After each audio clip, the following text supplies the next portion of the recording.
ಅಧಿಕಾರಿಗಳು ಕುತಂತ್ರ ಮಾಡಿ ಪ್ರವರ್ಗ ಬಿನವ್ರನ್ನ ತುಳಿಲೇಬೇಕು ಅನ್ನೋ ಉದ್ದೇಶದಿಂದ ಇಟ್ಕೊಂಡು ನೀವು ಈ ತರ ಹುದ್ದೆಗಳನ್ನ ಕಾಲ್ ಮಾಡಿ ನಮ್ಗೆ ಅನ್ಯಾಯ ಮಾಡಕ್ ಕೊಟ್ಟಿದ್ದೀರಿ. ನೀವೇನಾದ್ರೂ ನಾಳೆ ಇದನ್ನೆಲ್ಲ ವಾಪಸ್ ತಗೊಂಡು ಇದನ್ನ ಹೋಲ್ಡ್ ಮಾಡಿ ಇದು ನ್ಯಾಯ ದೊರಕಿಸಂತ ಕೆಲಸ ಮಾಡ್ಲಿಲ್ಲ ಅಂತಂದ್ರೆ ಯಾವ್ಯಾವ ಅಧಿಕಾರಿಗಳು ದಲಿತ ವಿರೋಧಿ ಚಟುವಟಿಕೆಗಳಲ್ಲಿ ಭಾಗಿಯಾಗಿದ್ದಾರೆ ಅವ್ರಿಗೆ ಅಟ್ರಾಸಿಟಿ ಅಂಡರ್ ಅಲ್ಲಿ ಕಾನೂನಾತ್ಮಕವಾಗಿ ಉಗ್ರವಾದ ಹೋರಾಟ ಮಾಡಬೇಕಾಗುತ್ತೆ ಅಂತ ಈ ಮೂಲಕ ಎಚ್ಚರಿಸ್ತಾ ಇದ್ದೀನಿ ಅಧಿಕಾರಿಗಳಿಗೆ.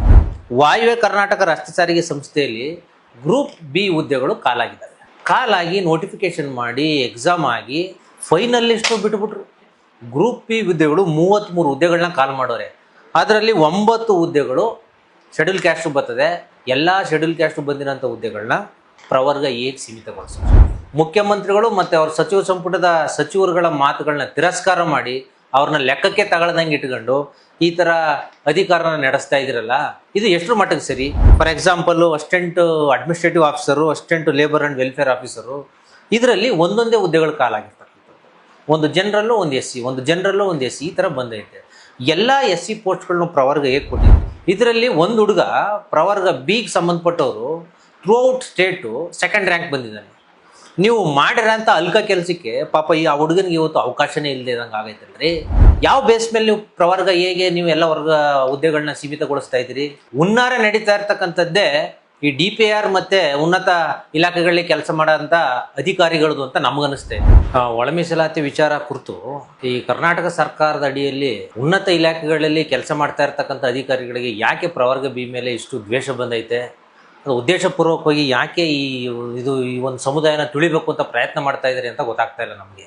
ಯಾರ್ಯಾರು ಸುಮಾರು ಒಂದು 20-25 ಜನ ಕರ್ನಾಟಕ ಸರ್ಕಾರದ ಉನ್ನತ ಇಲಾಖೆಗಳಲ್ಲಿ ಕಾರ್ಯನಿರ್ವಹಿಸತಕ್ಕಂಥ ಉನ್ನತ ಅಧಿಕಾರಿಗಳು ಈ ದಲಿತ ವಿರೋಧಿ ಚಟುವಟಿಕೆಗಳಲ್ಲಿ ಭಾಗವಹಿಸ್ತಾ ಇದ್ದಾರೆ ಅನ್ನೋದು ನಮಗೆ ಮಾಹಿತಿ ಇದೆ. ಮುಂದೊಂದು ದಿನ ಈ ದಲಿತ ವಿರೋಧಿ ಚಟುವಟಿಕೆಗಳಲ್ಲಿ ಭಾಗಿಯಾಗಿರ್ತಕ್ಕಂಥ ಉನ್ನತ ಮಟ್ಟದ ಅಧಿಕಾರಿಗಳ ಮೇಲೆ ಅಥವಾ ಅವ್ರ ವಿರುದ್ಧ ಕಾನೂನಾತ್ಮಕವಾಗಿ ಹೋರಾಟ ಮಾಡಬೇಕಾಗುತ್ತೆ. ನೋಡಿ, ಕಳೆದ ತಿಂಗಳು ಮಾರ್ಚ್ 25, 2026ರಲ್ಲಿ ಫ್ರೀಡಂ ಪಾರ್ಕಲ್ಲಿ ಬಲಗೈ ಸಮುದಾಯದವರು ಹೋರಾಟ ಸೃಷ್ಟಿ ಮಾಡ್ತೀವಿ. ಕಾರಣ ಇಷ್ಟೇ, ಒಳ ಮೀಸಲಾತಿ ವಿಚಾರದಲ್ಲಿ ಏನು ಗೊಂದಲಗಳಾಗಿತ್ತು ಅದನ್ನು ಸರಿಪಡಿಸಿ ಅಂತ ಸರ್ಕಾರದ ವಿರುದ್ಧ ನಾವು ಹೋರಾಟ ಮಾಡ್ತೀವಿ. ಆ ಹೋರಾಟ ಮಾಡಿದಾಗ ಮಾನ್ಯ ಮುಖ್ಯಮಂತ್ರಿಗಳು, ಕರ್ನಾಟಕ ಸರ್ಕಾರ ಮುಖ್ಯಮಂತ್ರಿಗಳು ಇದನ್ನ ಸ್ಪೆಷಲ್ ಕ್ಯಾಬಿನೆಟ್ ಕರೆದು ನಾನು ಒಳ ಮೀಸಲಾತಿ ವಿಚಾರದಲ್ಲಿ ಏನು ಗೊಂದಲಗಳಾಗಿದೆ ಅದನ್ನು ಸರಿಪಡಿಸ್ತೀನಿ ಅಂತ ಹೇಳಿ ಸ್ಪೆಷಲ್ ಕ್ಯಾಬಿನೆಟ್ ಮೀಟಿಂಗ್ಗಳನ್ನ ಕರೆದು ಪೋಸ್ಟ್ಪೋನ್ಗಳು ಮಾಡ್ತಾರೆ 3-4 ಬಾರಿ.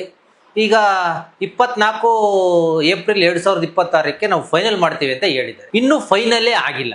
ಆದರೆ ಕೆಲವೊಬ್ಬ ಅಧಿಕಾರಿಗಳು, ಉನ್ನತ ಮಟ್ಟದ ಅಧಿಕಾರಿಗಳು, ಉನ್ನತ ಇಲಾಖೆಯಲ್ಲಿ ಕೆಲಸ ಮಾಡ್ತಕ್ಕಂಥವ್ರು ಯಾಕೆ ಇಲಾಖೆಗಳಲ್ಲಿ ಹುದ್ದೆಗಳನ್ನ ಫಿಲ್ ಮಾಡೋಕ್ಕೆ ತರಾತುರಿಯಾಗಿ ಕಾರ್ಯನಿರ್ವಹಿಸ್ತಾ ಇದ್ದಾರೆ ನಮ್ಗೆ ಅರ್ಥ ಆಗ್ತಾ ಇಲ್ಲ. ನೋಡಿ, 9/4/2026ರಲ್ಲಿ ಪ್ರಥಮ ದರ್ಜೆ ಸಹಾಯಕರ ಹುದ್ದೆಗೆ ತಾಂತ್ರಿಕ ಶಿಕ್ಷಣ ಇಲಾಖೆಯಿಂದ ಫೈನಲ್ ಲಿಸ್ಟ್ ಬರುತ್ತೆ. 50 ಪೋಸ್ಟು, 50 ಹುದ್ದೆಗಳನ್ನ ಒಳ ಮೀಸಲಾತಿ ಇನ್ನೂ ತಾರ್ಕಿಕಂತೆ ಪಡ್ಕೊಂಡೇ ಇಲ್ಲ.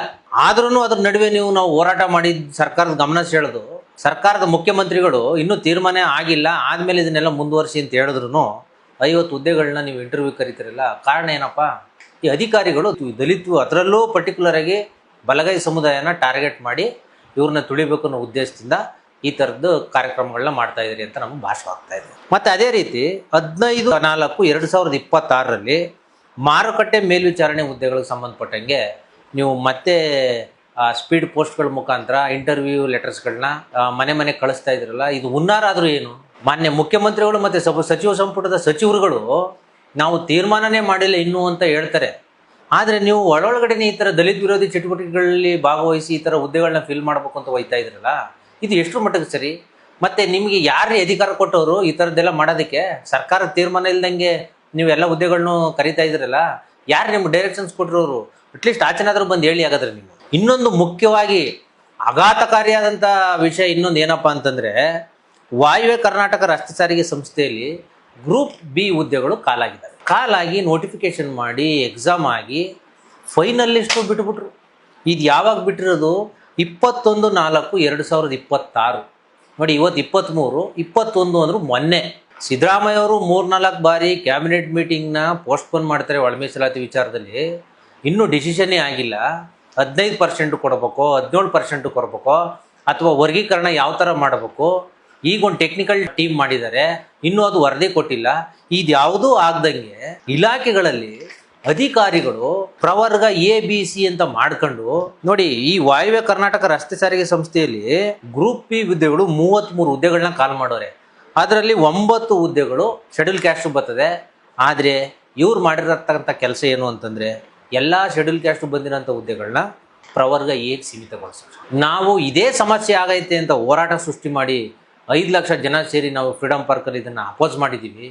ಆದರೆ ಮತ್ತೆ ಅಧಿಕಾರಿಗಳು ಎಲ್ಲ ಥರ ಚಟುವಟಿಕೆಗಳು ಗೊತ್ತಿದ್ರೂ ಮುಖ್ಯಮಂತ್ರಿಗಳು ಮತ್ತು ಅವ್ರ ಸಚಿವ ಸಂಪುಟದ ಸಚಿವರುಗಳ ಮಾತುಗಳನ್ನ ತಿರಸ್ಕಾರ ಮಾಡಿ ಅವ್ರನ್ನ ಲೆಕ್ಕಕ್ಕೆ ತಗೊಳ್ದಂಗೆ ಇಟ್ಕೊಂಡು ಈ ಥರ ಅಧಿಕಾರನ ನಡೆಸ್ತಾ ಇದ್ದೀರಲ್ಲ, ಇದು ಎಷ್ಟರ ಮಟ್ಟಿಗೆ ಸರಿ? ಅದರಲ್ಲಿ ನೋಡಿ, ವಿವಿಧ ಹುದ್ದೆಗಳು ಕಾಲಾಗಿದ್ದಾವೆ. For example, assistant administrative officer, assistant labour and welfare officer, ಇದರಲ್ಲಿ ಒಂದೊಂದೇ ಹುದ್ದೆಗಳು ಕಾಲಾಗಿರ್ತವೆ. ಒಂದು ಜನರಲ್ಲು, ಒಂದು SC, ಒಂದು ಜನರಲ್ಲು, ಒಂದು SC, ಈ ಥರ ಬಂದೈತೆ. ಎಲ್ಲ SC ಪೋಸ್ಟ್ಗಳನ್ನು ಪ್ರವರ್ಗ ಹೇಗೆ ಕೊಟ್ಟಿದ್ದೀರಿ? ಇದರಲ್ಲಿ ಒಂದು ಹುಡುಗ ಪ್ರವರ್ಗ Bಗೆ ಸಂಬಂಧಪಟ್ಟವರು ಥ್ರೂಔಟ್ ಸ್ಟೇಟು 2nd ರ್ಯಾಂಕ್ ಬಂದಿದ್ದಾನೆ. ನೀವು ಮಾಡಿರೋಂಥ ಅಲ್ಕ ಕೆಲಸಕ್ಕೆ ಪಾಪ ಆ ಹುಡುಗನಿಗೆ ಇವತ್ತು ಅವಕಾಶನೇ ಇಲ್ಲದೆ ಇದಂಗೆ ಆಗೈತಲ್ರಿ. ಅವ್ನು ಎಲ್ರಿ ಹೋಗ್ಬೇಕು? ಅವನು ಶೆಡ್ಯೂಲ್ ಕ್ಯಾಸ್ಟಲ್ ಅಂಡರಲ್ಲಿ ಬಂದ್ರೂ ಅವನಿಗೆ ಕೆಲಸಕ್ಕೆ ಹೋಗೋಂಥ ಯೋಗ್ಯತೆನೇ ಇಲ್ಲ ಅಂತ ನೀವು ಕೊಡ್ತಾ ಇದ್ರಲ್ಲಪ್ಪ. ಮತ್ತು ಥ್ರೂ KE ಎಕ್ಸಾಮ್ ಮಾಡಿ ಅವನ್ನ ಥ್ರೂಔಟ್ ಕರ್ನಾಟಕ 2nd ರ್ಯಾಂಕ್ ಅಂತ ಅವನ್ನ ನೋಟಿಫೈ ಮಾಡಿ ಕೊಟ್ಟಿದ್ದೀರಲ್ಲ ನೀವು, ಅವ್ನಿಗೆ ಅರ್ಹತೆ ಇಲ್ವಾಗಾದ್ರೆ? ಯಾವ ಬೇಸ್ ಮೇಲೆ ನೀವು ಪ್ರವರ್ಗ Aಗೆ ನೀವು ಎಲ್ಲ ವರ್ಗ ಹುದ್ದೆಗಳನ್ನ ಸೀಮಿತಗೊಳಿಸ್ತಾ ಇದ್ದೀರಿ? ಈ ಗೊಂದಲ ಸೃಷ್ಟಿ ಆಗೈತೆ ಅಂತಲೇ ನಾವು ಹೋರಾಟ ಸೃಷ್ಟಿ ಮಾಡಿ ಕ್ಯಾಬಿನೆಟ್ ಮುಂದಕ್ಕೆ ತಗೊಬಂದಿರೋದು. ಇದು ಇನ್ನೂ ಡಿಸಿಷನ್ನೇ ಆಗದಂಗೆ ನೀವು ಇಷ್ಟೆಲ್ಲ ಮಾಡ್ತಾ ಇದ್ದೀರಿ ಅಂತ ಹೇಳ್ಬಿಟ್ಟು ನಾವು ಮೊನ್ನೆ ಸಮಾಜ ಕಲ್ಯಾಣ ಇಲಾಖೆ ಸಚಿವರಾದಂಥ ಡಾಕ್ಟರ್ H.C. ಮಾದೇವಪ್ಪ ಅವ್ರನ್ನ ಭೇಟಿ ಮಾಡಿ ಈ ವಿಚಾರಗಳ ಕುರಿತು ಅವ್ರ ಗಮನಕ್ಕೆ ತಗೊಬಂದ್ರು. ಆಗ ಅವರು ನಮ್ಮ ಕಣ್ಣೆದುರಿಗೇನೆ KE ಡೈರೆಕ್ಟರ್ ಆದಂಥ ಪ್ರಸನ್ನ ಅವರಿಗೆ ಫೋನ್ ಮಾಡಿ ಮಾತಾಡ್ತಾರೆ. ಆಗ ಅವರು ಸರ್ DPIR ಇಂದ ನಮಗೆ ಆದೇಶ ಬಂದೈತೆ ಸರ್ ಅಂತ ಹೇಳ್ತಾರೆ. ಅದಕ್ಕೆ ಮಾನ್ಯ ಸಚಿವರು ಸ್ವಲ್ಪ ತರಾಟೆಗೆ ತಗೊಂಡು ಅವ್ರನ್ನ, ನಾವಿನ್ನೂ ಡಿಸಿಷನ್ನೇ ಮಾಡಿಲ್ಲ, ಪ್ರೋಗ್ರೆಸ್ಸೇ ಆಗಿಲ್ಲ, ನೀವು ಹೆಂಗ್ ಮಾಡ್ತೀರಾ, ಯಾವ ಡೈರೆಕ್ಷನ್ ನೀವು ಮಾಡ್ತಾ ಇದ್ದೀರಾ ಅಂತಂದ್ಬಿಟ್ಟು ತರಾಟೆಗೆ ತಗೋತಾರೆ. ಮತ್ತೆ ಅವರು DPR ಹೇಳಿದ ತಕ್ಷಣ DPR ಫೋನ್ ಮಾಡ್ತಾರೆ. DPR ಸೆಕ್ರೆಟರಿ ಹೆಡ್ ಜಗದೀಶ್ ಅವರು ಫೋನ್ ಮಾಡ್ತಾರೆ. ಅವರು ಫೋನ್ ಮಾಡಿ ಮಾತಾಡ್ಬೇಕಾದ್ರೆ, ಎಲ್ಲಪ್ಪ ಇದೇನು ಡಿಸಿಷನ್ನೇ ಆಗಿಲ್ಲ, ಮುಖ್ಯಮಂತ್ರಿಗಳು ಡಿಸೈಡ್ ಮಾಡಿಲ್ಲ, ಸಚಿವ ಸಂಪುಟನೂ ಡಿಸೈಡ್ ಮಾಡಿಲ್ಲ, ನೀವು ಯಾವ ಡೈರೆಕ್ಷನ್ ಮೇಲೆ ಈ ಥರ ಜನಗಳಿಗೆ ಗೊಂದಲ ಸೃಷ್ಟಿ ಮಾಡ್ತಾ ಇದ್ದೀರಿ, ಯಾರು ನಿಮಗೆ ಹುದ್ದೆಗಳನ್ನ ಫಿಲ್ ಮಾಡಕ್ಕೆ ಹೇಳಿದ್ದು ಅಂತ ಮಾನ್ಯ ಸಚಿವರು ಮಾತಾಡಿದಾಗ ಜಗದೀಶ್ ಅವರು ಸ್ವಲ್ಪ ತಡಬಡಿಸ್ತಾರೆ ಮಾತಾಡಕ್ಕೆ. ಅಂದ್ರೆ ಇದು ಹುನ್ನಾರ ನಡೀತಾ ಇರ್ತಕ್ಕಂಥದ್ದೇ ಈ DPR ಮತ್ತೆ ಉನ್ನತ ಇಲಾಖೆಗಳಲ್ಲಿ ಕೆಲಸ ಮಾಡೋಂಥ ಅಧಿಕಾರಿಗಳದು ಅಂತ ನಮಗನಿಸ್ತೈತೆ. ಇದೇ ಲಾಸ್ಟ್ ವಾರ್ನಿಂಗ್ ನಿಮಗೆ. ನಾವು 25ನೇ ತಾರೀಕು ಸಚಿವರುಗಳು ಮತ್ತೆ ಕರ್ನಾಟಕ ಸರ್ಕಾರದ ಮೇಲೆ ನಾವು ಹೋರಾಟ ಸೃಷ್ಟಿ ಮಾಡಿದ್ವು. ಆದರೆ ಇಲ್ಲಿ ಸಂಪೂರ್ಣವಾಗಿ ಭಾಷವಾಗ್ತೈತೆ. ಅಧಿಕಾರಿಗಳು ಕುತಂತ್ರ ಮಾಡಿ ಪ್ರವರ್ಗ Bನವ್ರನ್ನ ತುಳಿಲೇಬೇಕು ಅನ್ನೋ ಉದ್ದೇಶದಿಂದ ಇಟ್ಕೊಂಡು ನೀವು ಈ ಥರ ಹುದ್ದೆಗಳನ್ನ ಕಾಲ್ ಮಾಡಿ ನಮ್ಗೆ ಅನ್ಯಾಯ ಮಾಡಕ್ಕೆ ಕೊಟ್ಟಿದ್ದೀರಿ. ನೀವೇನಾದರೂ ನಾಳೆ ಇದನ್ನೆಲ್ಲ ವಾಪಸ್ ತಗೊಂಡು ಇದನ್ನ ಹೋಲ್ಡ್ ಮಾಡಿ ಇದು ನ್ಯಾಯ ದೊರಕಿಸೋಂಥ ಕೆಲಸ ಮಾಡಲಿಲ್ಲ ಅಂತಂದರೆ, ಯಾವ್ಯಾವ ಅಧಿಕಾರಿಗಳು ದಲಿತ ವಿರೋಧಿ ಚಟುವಟಿಕೆಗಳಲ್ಲಿ ಭಾಗಿಯಾಗಿದ್ದಾರೆ ಅವ್ರಿಗೆ ಅಟ್ರಾಸಿಟಿ ಅಂಡರಲ್ಲಿ ಕಾನೂನಾತ್ಮಕವಾಗಿ ನಾವು ಏನು ಕ್ರಮ ಜರುಗಿಸ್ಬೇಕು ಆ ಕ್ರಮಕ್ಕೋಸ್ಕರ ಉಗ್ರವಾದ ಹೋರಾಟ ಮಾಡಬೇಕಾಗುತ್ತೆ ಅಂತ ಈ ಮೂಲಕ ಎಚ್ಚರಿಸ್ತಾ ಇದ್ದೀನಿ ಅಧಿಕಾರಿಗಳಿಗೆ.